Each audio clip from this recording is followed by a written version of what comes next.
और इस बीच आपको सीधे लेकर चलते हैं दिल्ली के मुख्यमंत्री अरविंद केजरीवाल की तरफ से प्रेस कॉन्फ्रेंस की जा रही है। जैसे ही भारत के दरवाजे खुलेंगे, इन 3 देशों से भारी भीड़ हमारे भारत में आ जाएगी। अगर इन 2.5-3 करोड़ में से 1.5 करोड़ लोग भी भारत आ गए तो कौन देगा इनको रोजगार? कहाँ बसाओगे इनको? बीजेपी वाले अपने घर में बसाएंगे क्या इनको? इनके अपने घर में रखेंगे क्या इनको? बीजेपी वाले देंगे क्या इनको रोजगार? कौन देगा इनको रोजगार? तो प्रश्न उठता है कि बीजेपी ऐसा क्यों कर रही है। कई लोगों से मैंने बात की। कुछ लोगों का कहना है कि ये पूरा का पूरा खेल वोट बैंक बनाने की गंदी राजनीति है।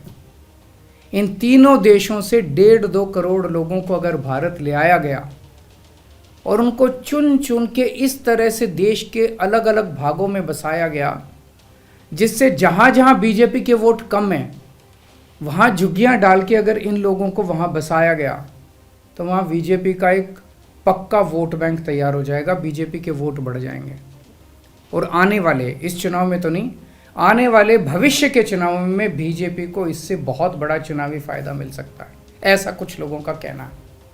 मुझे नहीं पता ये सच है कि गलत, लेकिन सबसे बड़ा प्रश्न है कि बीजेपी ये क्यों कर रही है। एक तरफ बीजेपी की हरियाणा सरकार हरियाणा के बच्चों को रोजगार देने में असमर्थ है। रोजगार के लिए हरियाणा सरकार अपने बच्चों को इजराइल भेज रही है। इजराइल में हम सब जानते हैं कि युद्ध चल रहा है। हमारे बच्चों को युद्ध में धकेला जा रहा है। अपने बच्चों को तो रोजगार है नहीं और पाकिस्तानियों को भारत लाके उनके बच्चों को रोजगार देना चाहते हो। मेरी तो ये बात बिल्कुल समझ से परे है। बीजेपी वाले पूरी दुनिया से बिल्कुल उल्टा चल रहे हैं। पूरी दुनिया में कोई भी देश अपने पड़ोसी देशों के गरीबों को अपने घर नहीं लाना चाहता।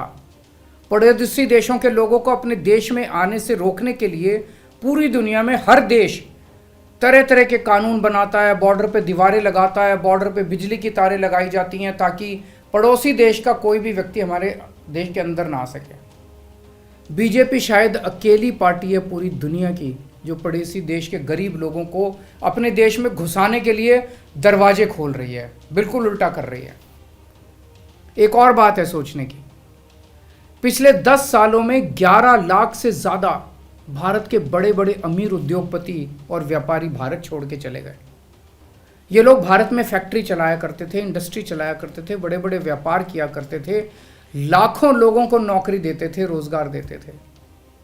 ये बीजेपी की गलत नीतियों और उनके अत्याचार से तंग आके भारत छोड़ के चले गए। अगर बीजेपी को लाना ही है तो इन लोगों को वापस भारत लेके आओ ना, जो भारत छोड़ के चले गए।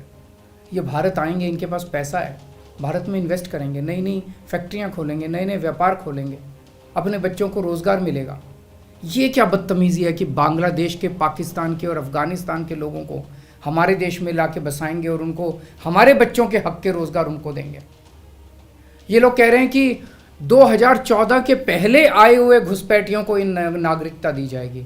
ऐसा नहीं है, ये तो शुरुआत है।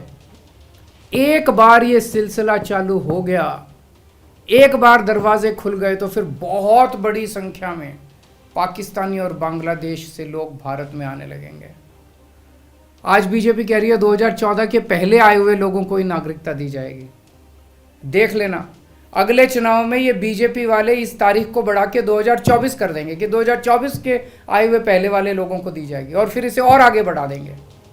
मोटी मोटी बात यह है कि पाकिस्तानियों और बांग्लादेशियों के लिए भारी संख्या में भारत आने के लिए बीजेपी सरकार ने दरवाजे खोल दिए।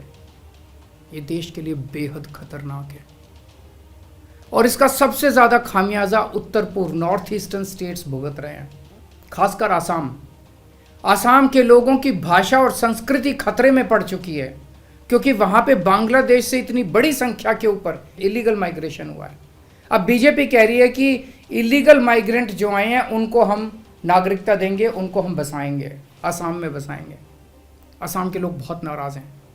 एक तरह से देखा जाए तो हेमंत बिश्व शर्मा जो बीजेपी के मुख्यमंत्री हैं, उन्होंने धोखा दिया अपने लोगों को। अपने असम के लोगों की खातिर उन्हें सीए का विरोध करना चाहिए था। उन्हें कहना चाहिए था कि असम के लोगों की संस्कृति और भाषा दोनों खतरे में हैं, ये बिल्कुल बर्दाश्त नहीं किया जाएगा। तो दोस्तों, पूरे देश की मांग है कि सीए को वापस लिया जाए। हम किसी हालत में अपने बच्चों की नौकरियां अपने बच्चों के रोज़गार दूसरे देश के लोगों को किसी हालत में नहीं देंगे। और अगर बीजेपी नहीं मानती तो इसको वापस नहीं लेती, तो इस चुनाव के अंदर बीजेपी के खिलाफ वोट करके आप अपना गुस्सा जाहिर कीजिए। नमस्कार। दिल्ली के मुख्यमंत्री अरविंद केजरीवाल को आप सुन रहे थे, कह रहे हैं सीए को वापस लिया जाना चाहिए, भारत सरकार सीए को वापस ले, अपने देश के बच्चों के रोजगार, अपने देश के बच्चों के नौकरियां ये बीजेपी वाले पाकिस्तानी और बांग्लादेशियों को बांट रहे हैं। देश के बच्चों का हक छीन रही है बीजेपी, ये कहना है अरविंद केजरीवाल का। देश में रोजगार है नहीं और पाकिस्तानियों और बांग्लादेशियों को हिंदुस्तान का नागरिक बनाकर यहां बसाना चाहती है बीजेपी। सिर्फ और सिर्फ वोट बैंक की गंदी राजनीति करना चाहती है बीजेपी।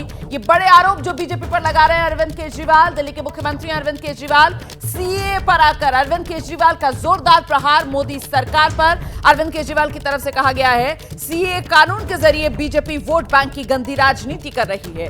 ये 1.5-2 करोड़ लोग अगर पाकिस्तान से, बांग्लादेश से भारत में आकर बस जाएंगे तो फिर इनको रोजगार कहां से दिया जाएगा? क्या ये हमारे अपने बच्चों का रोजगार और नौकरियों का जो हक है वो नहीं मारेंगे? ये वो तमाम सवाल हैं जो अरविंद केजरीवाल की तरफ से खड़े किए गए हैं और साथ ही जनता से ये अपील की गई है कि या तो सरकार सीए का कानून वापस ले, वरना तो जनता सरकार को इसके लिए सबक सिखाए। जैसे ही घड़ी का काटा दोपहर 2:30 पे आए, बबीता जी का दिल सास बहू साजिश के लिए मचल जाए। और ये है इनकी बहू, पूरे दिन ऑफिस की टेंशन हो जाए गॉन जब ये करें अपना फेवरेट शो फ्री टाइम पे ऑन। इनकी तरह आप भी देखें अपना फेवरेट शो अपने टाइम पर और डाउनलोड कीजिए एबीपी लाइव ऐप अपने स्मार्ट टीवी पर।